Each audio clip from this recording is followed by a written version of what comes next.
বেক্সিমকর অবচাটা এবং সালমান রহমানের মুদ খাওয়া শুয়োর ওখান থেকে নিউ ইয়র্কে। আমি আপনাকে শুধু একটা কথা বলি, আমি একটা উদাহরণ দিয়ে টানি, আপনি যদি হয়তোবা আপনি না বোঝার কোনো কারণ নাই। চেক রিপাবলিকে যখন ভাক্লাভ হাভেল প্রেসিডেন্ট হলেন, আপনি কি জানেন সবাই গর্ব করে ওখান থেকে বললেন আমাদের প্রেসিডেন্ট ভাক্লাভ হাভেল, বিশ্ব বরেণ্য ব্যক্তি। যখন নেলসন ম্যান্ডেলা দক্ষিণ আফ্রিকার প্রেসিডেন্ট হলেন, আপনার মনে আছে একাডেমি অ্যাওয়ার্ড নিতে গিয়ে শ্রেষ্ঠ অভিনেত্রীর পুরস্কার পেলেন চার্লিজ থেরন। তাকে বলা হয়েছিল যে হোয়াট ইজ ইউর ফিলিংস, যে তুমি এই একাডেমি অ্যাওয়ার্ড পাইছো। আপনার মনে আছে চার্লিজ থেরন কি বলছিল?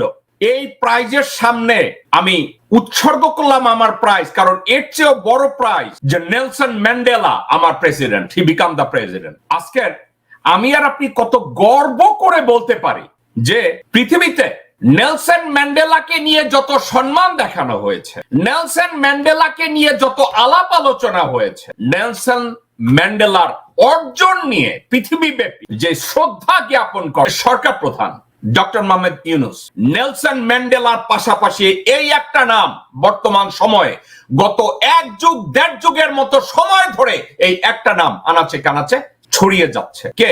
Nelson Mandela. কিন্তু এর পাশাপাশি এই বাস্তবতাটাকে অস্বীকার করার জন্য কতগুলো ছাপোষা হারামজাদা যারা জন্মেছে, যারা মামুর জোরে বিসিএস ক্যাডারে একটা পরীক্ষায় মামুর জোরে বিসিএস ক্যাডারে চাকরি করেছিল কয়েকদিন, তারপরে সাংবাদিক বনেছে, তারপরে সালমান রহমান বেক্সিমকর পয়সায় ডয়চে ভেলেতে বেক্সিমকর অবচাটা এবং সালমান রহমানের মুদ খাওয়া শুয়োর ওখান থেকে নিউ ইয়র্কে এসে নাম না জানা টয়লেট পেপার জাতীয় একটা পত্রিকা, তার নাম ঠিকানা, সেখানে সে জয়েন করেছে। জয়েন করে এই শুয়োর বলেছে যে নোবেল তো একটা প্রাইজ, এটা তো যে কেউ পাইতে পারে। হারামজাদা এরা তাকে একটা অভ্যর্থনা দিয়েছে, জামাইকা নামক একটা জায়গায় অভ্যর্থনা দিয়েছে। ওই অভ্যর্থনাটা পরিচালনা করেছে এক হুবড়ি যার নাম ফখরুল ইসলাম দেলোয়ার। এই ফখরুল ইসলাম দেলোয়ার কি করেছে?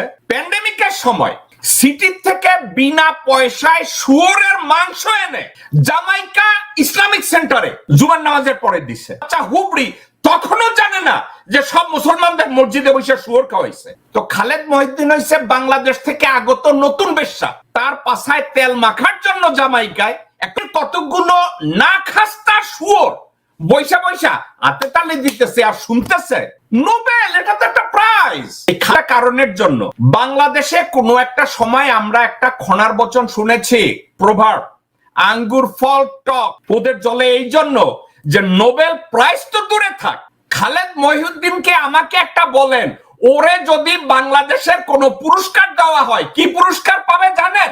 আমি জানি খালেদ মহিউদ্দিন হিরো আলম পুরস্কার পাবে, আলফ্রেড নোবেল পুরস্কার পাবে না। খালেদ মহিউদ্দিন কি পুরস্কার পাবে? হিরো আলম পুরস্কার।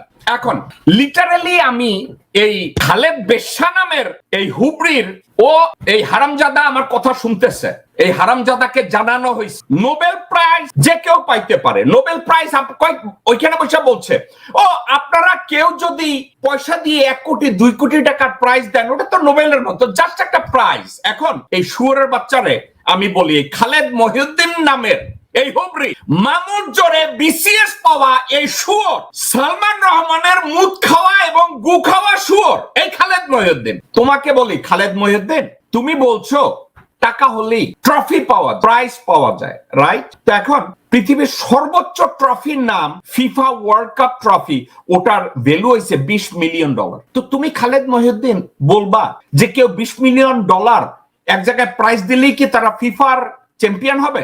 মানে কেউ $20 মিলিয়ন গিফট করলো, তাইলে কি ওটা $20 মিলিয়ন একটা প্রাইজ দিলেই কি ওইটা ফিফা ওয়ার্ল্ড কাপ হবে? খালেদ মহিউদ্দিন, আরেকটা কথা, তোরে যদি কেউ ডাইকা এই $500,000 দেয়, মঙ্গার ঘরের মঙ্গা হারামজাদা, তোর মাথায় কাতার ফাউন্ডেশন 2000